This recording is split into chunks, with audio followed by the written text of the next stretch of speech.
ડીસા તાલુકાના રાજકારણમાં ચૂંટણી પહેલા એક મહત્વપૂર્ણ બદલાવ જોવા મળ્યો। ભાજપના પાયાના કાર્યકર અને રબારી સમાજના યુવા નેતા નરસિંહભાઈ હાથીભાઈ બાઈવાડાએ ભાજપ છોડી કોંગ્રેસમાં પ્રવેશ કર્યો છે। પક્ષમાં આંતરિક વિખવાદ અને નારાજગીને કારણે નરસિંહભાઈએ આ નિર્ણય લીધો હોવાનું જાણવા મળ્યું છે। તેમના પગલાથી ડીસા ભાજપમાં એક મોટું ગાબડું પડ્યું છે। રાજકીય વર્તુળોમાં ચાલી રહેલી ચર્ચા અને સૂત્રોના જણાવ્યા અનુસાર કોંગ્રેસમાં જોડાયા બાદ નરસિંહભાઈ બાઈવાડા નેસડા જિલ્લા પંચાયતની બેઠક પરથી પક્ષના સત્તાવાર ઉમેદવાર બન્યા છે। જો તેઓ આ બેઠક પરથી ચૂંટણી લડશે તો રબારી સમાજમાં તેમની મજબૂત પકડ લોકસેવક તરીકેની છબીને કારણે ભાજપ માટે આ બેઠક જીતવી પડકારજનક બની શકે છે। નમસ્તે મિત્રો, હું નરસિંહભાઈ હાથીભાઈ દેસાઈ બાઈવાડા એટલે કોંગ્રેસ પાર્ટીનો આભાર માનું છું।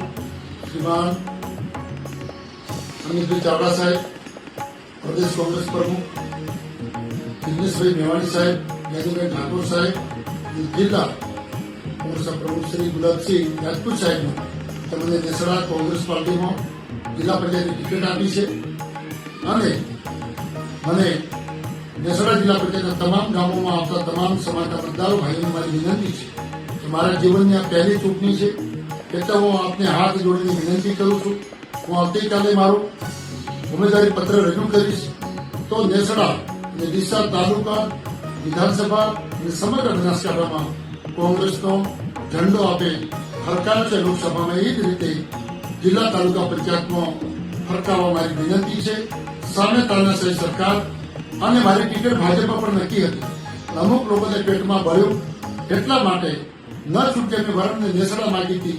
ત્યાં નરસિંહભાઈ સમાજમાં ચાલે છે, હિંમતવાન છે, મદદ છે, એની ટિકિટ કાપો એટલે અમુક લોકોએ મને મદદ કરી, એમનો આભાર। અને જે લોકોએ મને નુકસાન કર્યું છે એમને પણ અભિનંદન।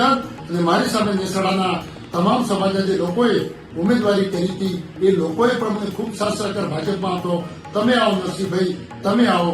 મારી ઉમેદવારી જાહેર થતા કેટલાય લોકોએ ના પણ પાડી, એમનો પણ હું હૃદયપૂર્વક આપનો ઋણી રહીશ, આભારી છું। ના છૂટકે ક્યાંક મારા સગા વર્ગમાં નુકસાન કરવા માટે ક્યાંક ભારતીય જનતા પાર્ટીના સમાચાર મળે છે લાસ્ટ સુધી ઉમેદવાર એમને નથી મળ્યો, ત્યારે ગમે એમ કરીને એમનો ઉમેદવાર ટકી રહે એટલા માટે ઉમેદવારી એમને જેને બનાવે એને પણ અભિનંદન